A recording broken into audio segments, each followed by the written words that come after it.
नमस्कार. आपण पाहत आहात विवेक संवाद आणि मी विवेकी नामदार. आज 23 जून आंतरराष्ट्रीय ऑलिम्पिक दिन. जगभरातील खेळाडू, प्रशिक्षक आणि क्रीडाप्रेमींसाठी हा दिवस अत्यंत महत्त्वाचा मानला जातो. ऑलिम्पिकची मूल्ये म्हणजे उत्कृष्टता, मैत्री आणि आदर. याच मूल्यांचा वारसा जपणाऱ्या आणि आपल्या कर्तृत्वाने भारताचे नाव जगभर पोहोचवणाऱ्या दोन विशेष पाहुण्यांशी आज आपण संवाद साधणार आहोत. दारिद्र्य, संघर्ष आणि वडिलांचे लहानपणीच झालेले निधन, 10वी नंतर शिक्षण थांबणे, नोकरीसाठी झगडा आणि त्यातून उभा राहिलेला एक आंतरराष्ट्रीय खेळाडू. एवढंच नव्हे तर अनेक राष्ट्रीय व आंतरराष्ट्रीय खेळाडू घडवणारे प्रशिक्षक म्हणजे जयदेव घनश्याम ममाणे. आणि त्यांच्या मार्गदर्शनाखाली लहान वयातच राष्ट्रीय आणि आंतरराष्ट्रीय स्तरावर भारतासाठी पदके जिंकणारी युवा खेळाडू समीक्षा जयदेव ममाणे. जयदेव सर आणि समीक्षा दोघांचं विवेक संवादमध्ये खूप खूप स्वागत. नमस्कार सर. जयदेव सर, धाराशिव जिल्ह्यातील वडगाव काठी हे तुमचं मूळ गाव. त्या छोट्याशा गावातून तुम्ही आंतरराष्ट्रीय स्तरावर गेलात. बालपणीच्या संघर्षाची पहिली आठवण काय? प्रथमतः विवेकजी तुम्हाला नमस्कार आणि आपल्या सर्व जे श्रोते आहेत त्यांना नमस्कार. खरं तर आज तुम्ही हा उपक्रम हाती घेतला आहे. हा ऑलिम्पिकचा आज दिवस आहे, म्हणजे जागतिक ऑलिम्पिकचा दिवस आहे. सर्वांना शुभेच्छा ऑलिम्पिक दिनाच्या. आणि आपण जसा प्रश्न विचारलेला आहात की लहानपणीचं बालपणामधले काय हे आहे, तर बालपण हे माझं एकदम धाराशिवमधले छोट्याशा गावातलं वडगाव काठीमधलं. परिस्थिती एकदम हलाखीची, पण जीवनामध्ये संघर्ष हे त्याच ह्याच्यातून घडतो की जेव्हा आपल्याला काही सुविधा नसतात आणि त्या सुविधामधून एकदम छोट्याशा गावामध्ये आपल्याला त्यातले काही गोष्टी माहिती नसतात, अशा गावातून आपण तिथून निर्माण केलं. ती माझ्यासाठी एक पहिली पायरी असं समजलो मी की त्यातून पुढे आपल्याला भविष्यामध्ये काहीतरी घडायचं आहे. पण खडतर जीवन होतं, परिस्थिती हलाखीची होती, गरिबी परिस्थिती होती. साधारण पाहायला गेलं तर तो काळ 70च्या दशकातला होता, 70 ते 80च्या, आणि खूप अवघड परिस्थिती होती. पण जीवनात संघर्ष ते शिकलो तिथून मी. वयाच्या 6व्या वर्षी वडिलांचं छत्र हरपलं. त्या घटनेने तुमच्या आयुष्याची दिशा कशी बदलली? खरं तर तो एक मनावरती मोठा आघात होता की वडिलाचं छत्र आपल्या डोक्यावरनं हरवलं. परंतु त्याला मी हे घेतलं की आदर्श घेतला की आपल्याला पुढे काय ते करण्यासाठी जर आपल्याला अशा संघर्षमय जीवनातून आपल्याला पुढे काहीतरी बनायचं असेल तर ती देवाची इच्छा म्हणावी की आपल्या डोक्यावर ते छत्र हरवलं. आणि पाहतो की आपल्याला सगळं आईवडील सगळ्या गोष्टी असल्यानंतर आपण तेवढं काही करू शकत नाही. ते एक मला प्रेरणा मिळाली पुढे जाऊन की मला ते मी म्हणेल की देव जे करतो ते सगळ्या गोष्टी बरोबर असतात, असं त्यातून मला वाटलं. पण त्यातून अकाली प्रौढत्व आल्यासारखं झालं असेल ना, जबाबदारीचं अगदी लहान वयामध्ये अंगावर पडणं. खरंय खरंय. तुम्ही जसं म्हणाल की लहानपणामध्येच मी तारुण्यामध्ये गेल्यासारखं झालो की जीवनावर आपल्या प्रसंग आला आणि त्याच्यावर आपल्याला त्या गोष्टी आपल्याला जीवनामध्ये पुढे जाऊन करणार होते ती त्या लहान वयातच कराव्या लागल्यात. 10वी नंतर शिक्षण थांबवण्याचा निर्णय जेव्हा घेतलात, त्या तुमच्या मनात काय भावना होत्या आणि काय अडचणी होत्या नेमक्या की हा निर्णय घ्यावा लागला? खरं तर मला 4 बहिणी आणि 1 भाऊ आणि मी 6वा, म्हणजे शेवटीचा मीच होतो. आणि एवढ्या लोकांचा परिवार सांभाळायचा हा अवघडच प्रश्न होता. तर माझं शिक्षण हे डिस्ट्रप्ट चिल्ड्रन होम कागल या ठिकाणी झालं. ते बोर्डिंगमध्येच होतं, अनाथ आश्रममध्ये. आणि मी 10वी नंतर बाबा पुढे आपल्याला काहीतरी शिकायची परिस्थितीच नव्हती आणि शिक्षण आपण पुढे जाऊन कसं करणार आहोत. म्हणून आपण तिथे जीवनाचा हा संघर्ष तिथे थांबून आपल्याला जीवन कसं जगायचं ह्याच्याशी समरस करून प्रयत्न केला की म्हणून आपल्याला शिक्षण थांबवावं लागलं. शिक्षण थांबवण्याचं असं काही खूप मोठं हे नव्हतं की शिकायची इच्छा होती पण परिस्थिती नव्हती, आणि परिस्थिती नसल्यामुळे मला शिक्षण अर्धवट थांबवावं लागलं. पोटा पाण्यासाठी तुम्ही उदरनिर्वाहाचे शोधायला लागलात. क्लीनर म्हणूनही तुम्ही काम केलं. तर टायर बदलतानाचा तो काय प्रसंग होता आणि त्या अपमानातून तुम्हाला काय शिकलात तुम्ही? तो प्रसंग अजून आठवलं तर अंगावरती शहारे येतात. वास्तविक ते कुठलंही काम लहान मोठं नसतं, परंतु एक 10वीतला मुलगा मार्चची परीक्षा झाल्यानंतर बाहेर पडतो आणि त्याच्यानंतर पुढे जाऊन काय करायचं ही दिशाच नव्हती. तर असाच एक प्रसंग होता की आमच्या इथला एक ड्रायव्हर होता. त्याच्यावर कोणी जोडीदार नव्हता. तो म्हणला, "तुला मी ड्रायव्हर बनवतो, तो माझ्यावर काम करायचं." आणि रात्री जसं मी आलो, तर 2 तासामध्ये मला ते काम करायला लागलं. आणि पुढे जाऊन ते योगायोग म्हणतात की त्या असल्या पावसाळ्यात, वळवाचा पाऊस होता मार्च महिन्यामध्ये, आणि त्यातलं टायर पंक्चर झालं. 18 चाकी गाडीतलं आतलं टायर पंक्चर झालं. आणि तो म्हटला की मी आता थोडंच थकलेलो आहे, तू टायर खोल. पण एकही नट बोल्ट किंवा काय माहीत नसताना, किंवा स्टेपनी पाना काय माहीत नसताना असं जर खोलाचा प्रसंग तो खूप विचार केला तर आणखीन तो आठवतो डोळ्यासमोर. असे पाऊस होता, छोटासा रोड होता, पुणे सोलापूर. मी जसं म्हटलं तुम्हाला, धाराशिव जिल्ह्यातलं माझं गाव, आणि तिथून मुंबई पुणे हा सगळ्या गाड्या चालायच्या. तर त्यावेळेस ते एक मला खोलता आलं नाही आहे, आणि 2 तास त्याच्यामध्ये गेले माझे, पण एकही नट खोलता आला नाही. आणि मग ते ड्रायव्हरची काय थोडीशी तेव्हा वय तुमचं 15-16 15-16 वर्ष असेल ना? 10वीच्या ह्याच्यातून आलेलो, आणि पहिल्यांदाच तुम्ही ते सगळं पाहिलेलं. पाहिलेलं. या अपेक्षाही कुणी ठेवणं हे चुकीचं आहे की बाबा तुम्ही ते करू शकाल. परंतु सर कसं आहे की ते म्हणतात ना की लहानपणीचा जो संघर्ष आहे तो अजून मी चालूच होता, म्हणजे तिथपर्यंत चालूच होता. आणि ते न झाल्यामुळे तो थोडासा त्याचे विचार बदलले. त्यानं थोडासा आणखीन अपमान केला, खूप काय बोलला, अपमान केला. पण आता परिस्थिती आपल्यावरती आली होती. आपल्याला त्या अपमानाला सहन करण्याची ही होती. पण माणूस किती सहन करणार? कुठेतरी त्याला काहीतरी मर्यादा असते. आणि मग मी ते तिथं थांबवलं, आणि मग पिंपरी चिंचवड या ठिकाणी उतरलो. आपलं चिंचवडचं लोकमान्यचं सिग्नल होतं तिथे. पण त्या प्रसंगातून तुम्हाला काय धडा मिळाला? काय शिकलात की आयुष्यात तो तुम्हाला उपयोगी पडलं? खरंच तो धडा म्हणजे हा म्हणतात ना जीवनातली पहिली पायरी. तिथे मला कळलं की समाजामध्ये कसं जगायचं आहे, समाज कसा प्रकारे आहे, आणि आपल्याला पुढे वाटचाल करायचं तर अनेक अडचणीवरती आपल्याला संघर्ष करायला लागणार आहे. हा संघर्ष करण्याची पहिली पायरी मी तिथं शिकलो, आणि त्या संघर्षावरती पुढे जाऊन मला त्याचा उपयोग झाला. मी तर खरं म्हणेल तो धडाच होता, तेच ना, लेसनच कुठल्याही होता. बिकट प्रसंगातून, कुठल्याही प्रतिकूल प्रसंगातून काहीतरी शिकणं, यालाच तर जीवन म्हणतात. आणि ती संघर्ष म्हणजे जीवनच ही सुरुवात झाली. मार्शल आर्टशी तुमची ओळख कशी काय झाली आणि याच्यातच आपलं करिअर करायचं, याच्यातच आपलं जीवन घडवायचं असं ठरवण्याचं कारण काय? हां, जसं आत्ता आपण म्हटलो की संघर्ष करायचा होता समाजामध्ये त्या टायमाला घातलेलं युग जे होतं ते स्वसंरक्षणच होतं. अनेक अन्याय करायचे, लोकांवरती प्रतिकार करण्याची क्षमता नसायची. आणि त्या टायमाला शिकलो होतो की जुडो कराटे हे स्वसंरक्षणाचं एक साधन होऊ शकतं. पण स्वसंरक्षण शिकायचं म्हणजे जुडो वेगळं होतं आणि कराटे वेगळं हे माहीत नव्हतं. आणि जेव्हा ह्या पिंपरी चिंचवडमध्ये ही इंडस्ट्री एरिया होता, आपल्या सर्वांना परिचितच आहेत, पण त्या इंडस्ट्री एरियामध्ये अनेक ठिकाणी वर्कशॉपमध्ये काम करायचो, वेल्डिंगचं काम करायचो, प्रेस ऑपरेटरचं काम करायचो. पण त्याच्याबरोबर हे जे अन्याय व्हायचा, लोक आपल्याशी कसे वागतात, किती आपल्यावरती हे करतात, तर म्हणून आपल्याला स्वसंरक्षण शिकावं म्हणून कराटेची मी हे केलं, मार्शल आर्ट निवडलं. परंतु कराटे हा खेळ न करता जीवनाचा एक भाग, संयम आणि स्वतःला अनुशासन असं म्हणता येईल, हे कराटेतून मला शिकायला मिळलं. आणि ते करत करत मी कराटेच्या पुढेही आणखीन जाऊन शिकलो. हे मार्शल आर्ट शिकणं हे काही सोपं नाही. हे तसा तो महागडा पण होतं, त्याचे क्लासेस हे वगैरे. तर अनेक अडथळे असतानाही तुम्ही हे स्वतःला कसं काय त्यात घडवलंत? त्या टायमाला खरंच की मार्शल आर्ट फक्त कुठेतरी एखाद्या शाळेमध्ये चांगल्या एज्युकेशनमध्ये ते शिकवलं जायचं, धडे द्यायचे, पण असं प्रोफेशनल कुणी शिकवत नव्हतं. आणि त्या टायमाला सर सांगेल की ₹50 फी पण खूप होती. हो. म्हणजे मला पगार होता ₹3 आणि ₹50 कुठून भरायचे. बरं.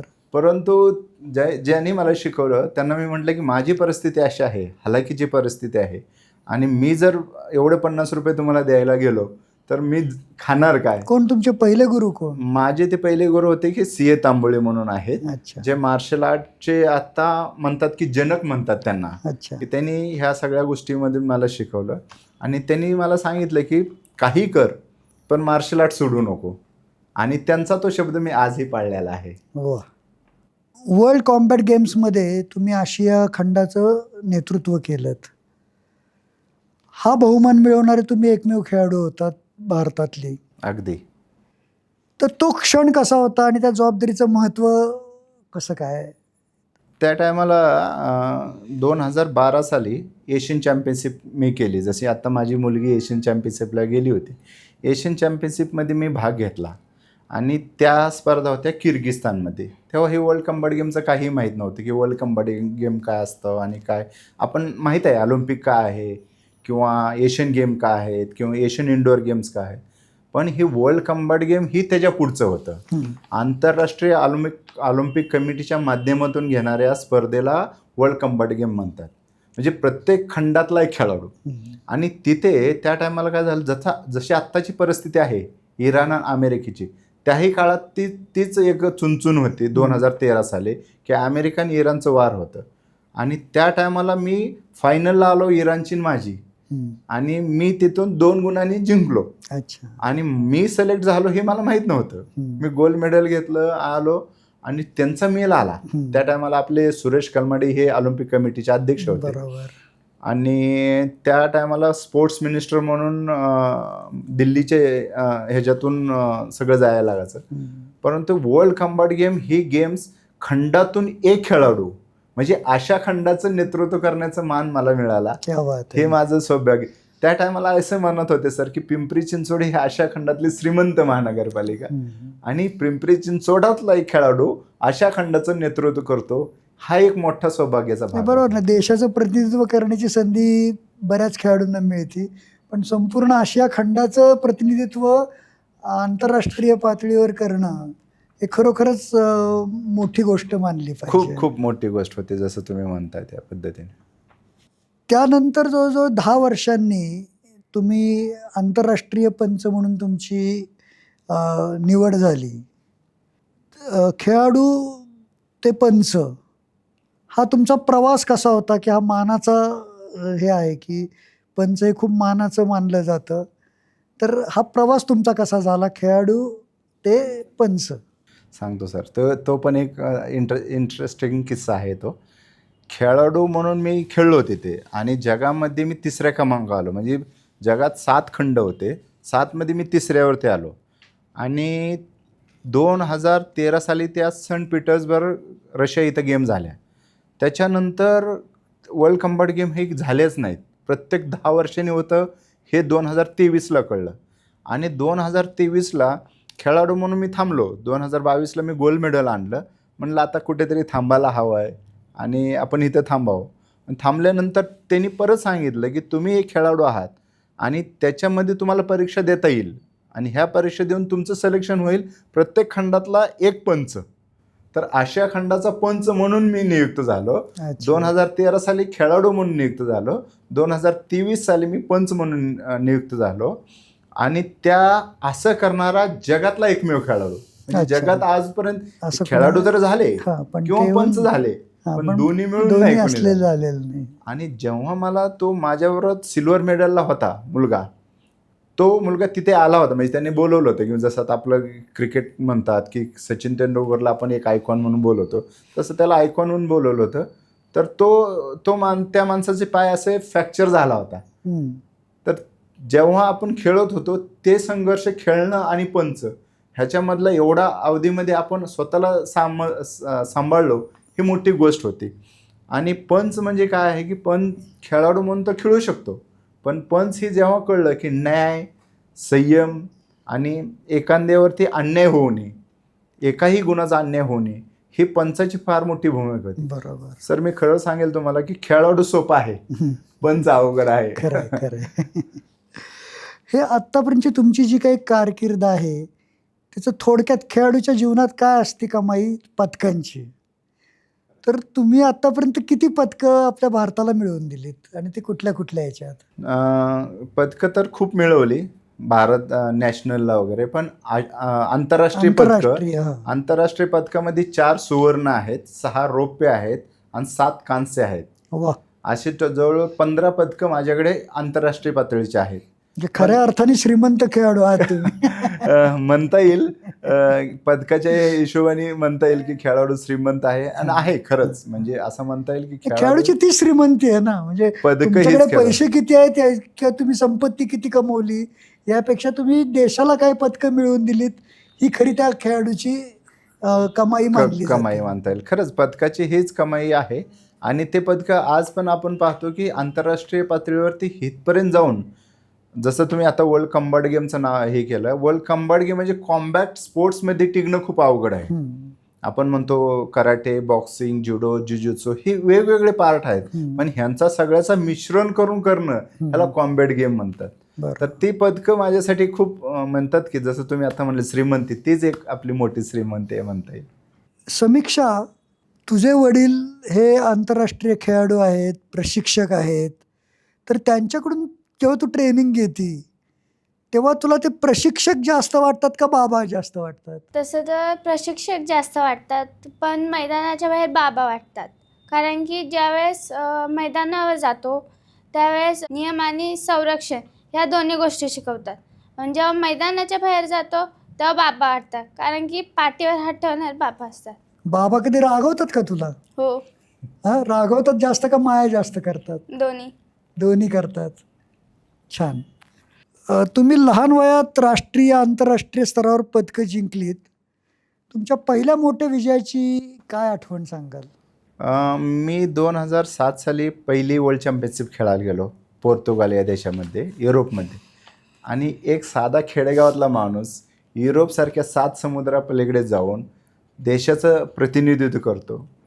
तर हे माहीत नव्हतं. म्हणजे आपण म्हणतो पाश्चिमात्य देशातले खेळ वेगळे असतात आणि आपल्या देशातले खेळ वेगळे असतात. तर तिथे जाऊन त्या प्लॅटफॉर्मवर उभारून खेळण्याची ही खूप अवघड परिस्थिती होती. खरं तर मी तुम्हाला सांगेल की त्याही टायमाला मला अपयश आलं. जीवनाचं अपयश पहिल्यांदा 6 वर्षापूर्वी पण आलं होतं आणि पहिल्या वर्ल्ड चॅम्पियनशिपला पण आलं. पण तिथं हार न मानता मनाशी गाठ बांधली, आणखीन सराव केला आणि 2010 साली मी पहिलं वर्ल्ड चॅम्पियनशिपमध्ये मेडल आणलं. आणि ते मेडल असं होतं की जगामध्ये जवळजवळ 37 देशांनी भाग घेतला होता आणि त्या 37 देशामधून आपल्याला टॉप करायचं होतं. अविस्मरणीय होतं ते. समीक्षा, अभ्यास, शाळा, प्रशिक्षण आणि स्पर्धा हे सगळं याचं संतुलन, बॅलन्स कसा काय साधते तू? तुझा दिनक्रम कसा असतो? माझं दिनक्रम म्हणजे शाळा, अभ्यास आणि प्रशिक्षण हे वेळापत्रावर असतं. म्हणजे सकाळी 3 वाजता मैदानावर जायचं, रनिंग वगैरे करायची आणि मग परत 7:30 वाजता शाळेत पहाटे जायचं. 3 वाजता? हो, पहाटे 3 वाजता उठते? 6 किंवा 3 असं.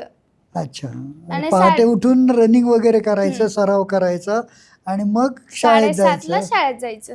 अच्छा. असा फुल ह्याचा माझं वेळापत्र असतं रोजचं. आता सुद्धा तू शाळेतनं आली आहे आणि हो. परत पुढे क्लासलाही जाणार आहेस. हो, खरोखरच या वयात तुला तारेवरची कसरत करावी लागते. पण कुठलंही यश मिळवायचं असेल तर मेहनती करण्याशिवाय गत्यंतर नसतं. फार छान. जयदेव सर, पंतप्रधान नरेंद्र मोदी यांनी तुम्हाला भेटीसाठी विशेष आमंत्रित केलं होतं. तर त्या भेटीतला संवाद आणि त्यातून तुम्हाला काय प्रेरणा मिळाली? सांगेल मी तुम्हाला की वाटलंही नव्हतं की आपण एवढ्या देशाचा जो पंतप्रधान आहे, 140 करोड जनतेचं नेतृत्व करणारा व्यक्ती, एवढा महान व्यक्ती आपल्याला भेटेल हे कुणालाच वाटणार नाही. जसं आता मला तुम्ही सांगा की तुम्हाला आत्ता फोन आला की उद्या पंतप्रधानांना तुम्हाला भेटायचं आहे, तर कोणी विश्वास ठेवणार नाही. तसाही मला रात्री फोन आला त्यांचा की उद्या तुम्हाला पंतप्रधानांना भेटायची संधी आहे, तर तुम्ही कुठे भेटाल? मी म्हटलं सर, तेव्हा चंद्रयान चालू होतं 2023ला. म्हटलं सर तुम्ही चंद्रावर सांगा, एवढ्या मोठ्या व्यक्तीला आम्ही चंद्रावरती भेटू. ते म्हणले तुम्हाला खोटं वाटतं का? म्हटलं खरं पण वाटत नाही. मग तो संवाद झाला आणि ते खरंच निघलं. त्याच्यानंतर माझे काय ओळखीचे हे होते मुंबईमध्ये कमिशनर वगैरे, त्यांना आम्ही विचारलं की ते म्हणले हो खरंच आहे, तुम्ही या. मग तिथे गेल्यानंतर थोडासा वेळ झाला होता मुख्य पंतप्रधानाने यायला. आणि जेव्हा बाहेरून मी गेट उघडलं, त्यांचे जो सिक्युरिटी असते त्यांनी, आणि त्यांनी सांगितलं की तुम्हाला 1 मिनिटं मिळणार आहे. 1 मिनिटामध्ये जे काय बोलायचं ते मोठ्याने बोला. आता एवढं सगळं प्रश्न डोक्यामध्ये ठेवले होते आणि आता 1 मिनिटात ते कसे आपण त्याला मांडणार आहे. आणि जसं गेट उघडलं, आता मी काय बोलू असं म्हटल्यानंतर स्वतः पंतप्रधान म्हटले, ते पण मराठीमध्ये, या पैलवान कसं काय बरं आहे ना. क्या बात आहे. तेव्हा मग मी तर आश्चर्य झालो की अरे म्हणलं आपण काय बोलायच्या अगोदर आपल्याला बरं तेव्हा तर काय सुचच ना. हां. माझे पाय असे जड झाले, मनातून वाटतं की मी चालतोय पण चालत नव्हतो, पाय असे जड झालते. आणि खरं सांगतो सर की म्हणतात ना की आई वडिलांचं छत्र किंवा एखादा मायाचा हात वगैरे, त्या टायमाला मला खरंच असं जाणवलं की आपला वडीलधारी कुणीतरी असावं. खोटे वाटेल सर, त्यांनी असं जवळ घेऊन बोलले मला. आज आपल्याकडे साधा एखादा नगरसेवक पण आपल्याला म्हणतो हां ठीक आहे बस, पण ते अशा खांद्यावर हात ठेवून हाताला धरून एवढं प्रेमाने एवढं आपुलकीने बोलणार असा व्यक्ती होणे नाही. त्यातून तुम्हाला काय प्रेरणा मिळाली पुढच्या वाटचालीसाठी? जेव्हा आमचा संवाद झाला, आम्ही तेव्हा त्यांच्याशी बोललो, तेव्हा ते विषय निघाल्यानंतर मग मला त्यांनी विचारलं की तुम्ही किती तास सराव करताय किंवा किती तास तुमचं हे आहे. मग जसं आता समीक्षण सांगितलं, सकाळी लवकर उठून 4-4:30 वाजता उठून रनिंग वगैरे. म्हटले मी फक्त 2 तास झोपतोय. देशाचा पंतप्रधान जर 2 तास झोपत असेल तर आपलं काहीच नाही अजून. तर ती एक प्रेरणा मिळली की नाही म्हटलं आपल्याला अजून काम करायला पाहिजे. त्यांच्या वयात ना माझ्या वयात अर्धे ह्याचा फरक आहे. ते समजा 70-75 वर्षाचे असतील, मी 40-45 वर्षाचा आहे. तर ते एवढं कष्ट करतात तर आपल्याला अजून काय तर करायचं. तर ती प्रेरणा मी घेतली आणि परत मी 2024ला रिटायरमेंट घेण्यापेक्षा खेळायला परत लागलो. परत 2024ला मी खेळाडू बनलो. ती एक माझ्याकडे प्रेरणा होती. आणि देशाचं नेतृत्व करणाऱ्या माणसाने जर आपल्याला शाबासकीची पाठीवर हात दिली, म्हणतात ना लढ म्हण मी आहे तुझ्या पाठीशी, त्यामुळे ते अजून एक प्रेरणा मिळाली की तारुण्यामध्ये गेलो. 18 वर्षाचं झालो परत, आणखीन तरुण झालो. समीक्षा व्हिएतनामसारख्या देशामध्ये जाऊन तिथं आंतरराष्ट्रीय स्पर्धेत खेळणं आणि पदक जिंकणं, तेव्हा काय भावना होत्या तुझ्या? थोडी मला भीती पण होती की आपण पहिल्यांदा खेळतो इंटरनॅशनलमध्ये, तर कसं खेळायचं आणि पहिल्यांदा मेडल पण आणायचे देशासाठी मेडल आणायचे, त्याच्यावर नव्हतं फोकस. आपल्या ध्येयावर फोकस होतं माझं की आपल्याला हे करायचंच आहे. तिथं गेल्यानंतर समजलं की देशापेक्षा आपलं ध्येय मोठं असतं. मग मी तिथं खेळले, व्हिएतनाम वगैरे बघितलं, छान होतं. पण देशाचं झेंडा उचलल्यावर कळालं की मेडलपेक्षा झेंडा महत्त्वाचा होता. क्या बात आहे. एवढ्या लहान वयात ही बुद्धी, एवढी चांगले विचार कुठून आले का? फार छान. आणि कुणाची आठवण आली तुला पहिल्यांदा ते जाहीर झालं तुला पदक जिंकली तेव्हा? सगळ्यात चेहरा कुणाचा डोळ्यापुढे आला? मम्मीचा. क्या बात. मम्मी होती तिथे व्हिएतनामला आली होती. होती? अच्छा, मग काय केलंस तू? मम्मीला फोन केला? हो. काय म्हटली मम्मी? मम्मी बोलली छान केलंस, अजून थोडं केलं असतं तर गेली असतीस. Okay okay okay. बाबा पण होते ना बरोबर हो. तुझ्या? अच्छा, बाबांची काय रिॲक्शन होती? पप्पा बोललेले अजून छान केलं असतंस, गोल्ड मेडल आलं असतं, फक्त मी 1 पॉईंटने गेलते. अच्छा अच्छा अच्छा. पण जसं बाबांनी अनेक अपयश पचवून त्यांनी पुढं गोल्ड मेडल मिळवली, तशी तुलाही खूप मोठा वाव आहे अजून. हो. हां, त्यामुळे तुला खूप खूप शुभेच्छा. मी या ठिकाणी बोलेल सर, मी तर म्हणेल गोल्ड मेडल आलं नाही ही चांगली गोष्ट झाली. पहिल्याच्या वेळेस गोल्ड मेडल आलं तर माणसाची अपेक्षा संपती संपती. तिथे. आता सिल्वर घेतलं तर पुढे गोल्ड घेण्याची एक प्रेरणा मिळते की आपण पुढे सराव करावा चांगला, आणि ते करेल. जयदेव सर, तुम्ही प्रशिक्षक म्हणून अनेक मुलांना घडवलं आहे. हे प्रशिक्षक म्हणून काम करताना तुम्हाला असा कुठला विद्यार्थी आहे की ज्यांनी तुमच्या सगळ्या कष्टांचं सार्थक केलं असं वाटलं? एक विद्यार्थी, जसं माझी परिस्थिती होती तशीच त्याची पण परिस्थिती होती लहानपणी. आणि तो 2 वर्षाचा होता त्यावेळेस. आणि त्याची आई घेऊन आली की म्हणले माझ्या मुलाला हे तुमच्याकडे क्लासला घ्यायचं आहे. आता या 2 वर्षाच्या मुलाला काय कळणार आहे? तर आपण त्याला एक म्हटलं की बाबा तू माझाच मुलासारखा आहेस आणि तुला मी घडवतो. तर त्याला मी घडवत 18 वर्षापर्यंत घडवलं. आणि त्यालाही एशियन चॅम्पियनशिपमध्ये 2018मध्ये त्यानं त्या ठिकाणी गोल्ड मेडल मारलं किर्गिस्तानसारख्या देशामध्ये. तजाकिस्तान आणि त्याची फायनल फाईट होती. तेव्हा मला आठवण आले की आपलीही तशीच फाईट होती. आणि हाच खेळाडू म्हणजे देव पण बघा ना कुठेतरी सांगड घालतो की तुम्हाला कुठेतरी करायचं. तर त्या खेळाडूने खूप मेहनत केली एवढ्या वर्षामध्ये आणि देशाचा झेंडा उंचावला. आणि मला ती एक अभिमानाची गोष्ट आहे की ते अजूनही आठवते की तो विद्यार्थी एवढा चांगला विद्यार्थी होता आणि एवढा चांगला घडला. नाव काय त्या विद्यार्थ्याचं? त्याचं नाव महेश झुंडरे. क्या बात आहे. कुठला होता तो? तोही त्या आपल्या थेरगावमध्येच राहतो. पिंपरी चिंचवडचाच पिंपरी विद्यार्थी आहे. चिंचवडमधला, वा. म्हणजे आपण जसं घडलो तसं आपल्याला कुणाला तरी घडवता आलं, घडवता आला हे ह्याचा खूप मोठी गोष्ट आहे. खूप खूप अभिमान वाटतो की आपल्यासारख्याच आपण अनेक तळागाळातल्या खेळाडूंना आपण घडवू शकलो.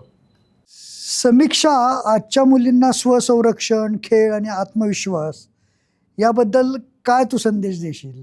मी हा संदेश देते की संरक्षण आणि सेल्फ मुलींसाठी हे खूप इम्पॉर्टंट आहे. कारण की आजकालची परिस्थिती ही खूप वाईट आहे आणि वाईट परिस्थितीत सामोरे मुलींना जावं लागतं. त्यामुळं मुली कशा घडतील आणि कसं स्वतःचं संरक्षण करतील ह्यावर बोलायचं म्हणलं तर आपलं संरक्षण आणि बुद्धिमत्ता ह्याला वापरून हा सेल्फ डिफेन्स असतो. सेल्फ डिफेन्समध्ये आपल्याला स्वतः प्रक्रिया करावी लागते आणि मी हे सांगते प्रत्येक मुलीला की स्वतः सेल्फ डिफेन्स शिका आणि स्वतःचं संरक्षण करा. क्या बात आहे. छान. जयदेव सर, कासारसाई इथे आपण एक अकॅडमी स्थापन केली आहे आणि तिथून तुम्ही राष्ट्रीय आंतरराष्ट्रीय खेळाडू घडवण्याचं स्वप्न पाहताय. त्या अकॅडमीविषयी काही सांगाल? खरं तर एक म्हणतात की आपल्याला एखाद्या गोष्टीवरती काम करायचं असेल तर त्याचा तो सराउंडिंग चांगला पाहिजे. म्हणून मी ते एक स्पोर्ट्स अकॅडमी बनवलेली आहे कासारसाईला. किंग मार्शल आर्ट ह्या नावाने ते अकॅडमी आहे. किंग मार्शल आर्ट ही संस्था आपण 2013 साली स्टॅब्लिश केली आणि आज जवळ 13 वर्ष झाले या संस्थेला. अनेक खेळाडू आपल्या किंग मार्शल आर्टच्या या संस्थेतून घडलेले आहेत. इंटरनॅशनल लेवलची अकॅडमी तिथं निर्माण केलेली आहे. त्याच्यामध्ये ते करण्याचा उद्देश एकच आहे सर, की जेव्हा आपण खेळायला जातो साध्या ह्याच्यावरती प्रॅक्टिस करणं आणि मॅटवरती खेळणं खूप फरक पडतो. म्हणजे आपल्याला इथं प्रॅक्टिस केलेला सराव तिथं करता येत नाही.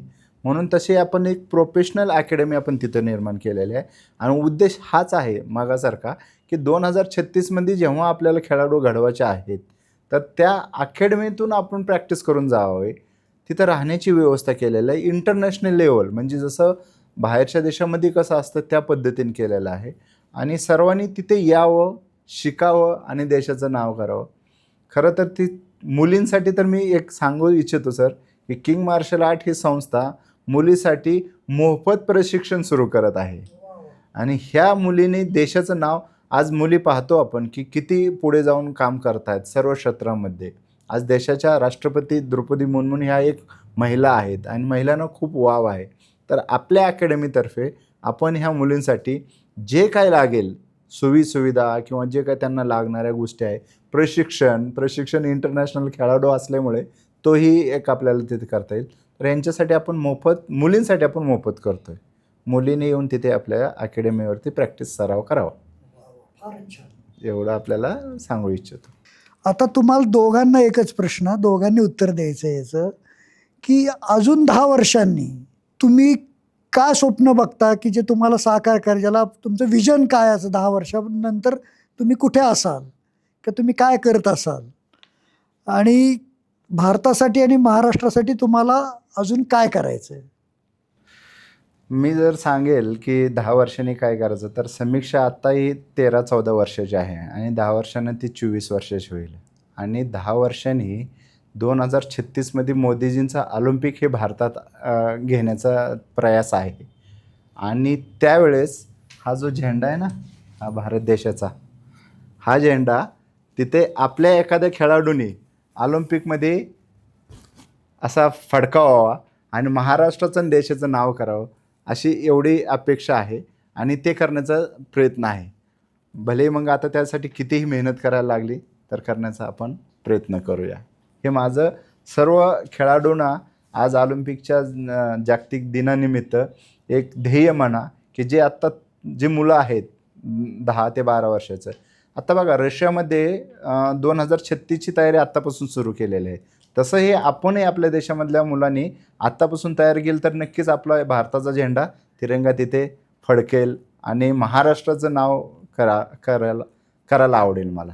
समीक्षा, तू तुझ्यासाठी काय स्वप्न पाहतेस? मी माझ्यासाठी स्वप्न पाहते की आपला झेंडा आणि गोल्ड मेडल ह्याच्यावर माझं ध्येय आहे आणि 10 वर्षांनंतर ते मी करून दाखवेल.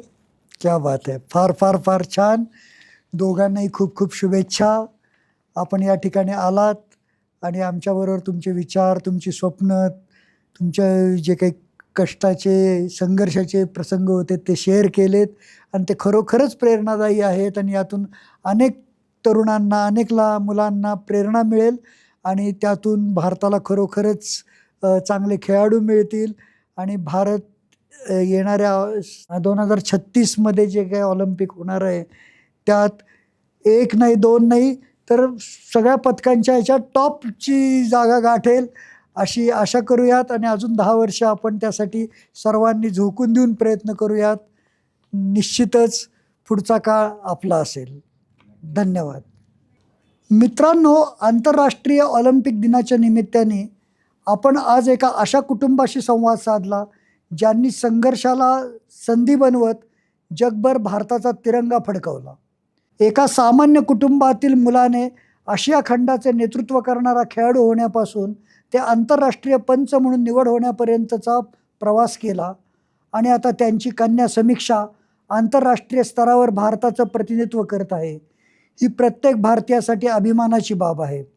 मित्रांनो, हा प्रेरणादायी संवाद तुम्हाला आवडला असेल तर या व्हिडिओला लाईक करा, आपल्या मित्रपरिवारासोबत शेअर करा आणि अशाच प्रेरणादायी व्यक्तिमत्वांच्या मुलाखती पाहण्यासाठी विवेक संवाद हे चॅनल सबस्क्राईब करायला विसरू नका.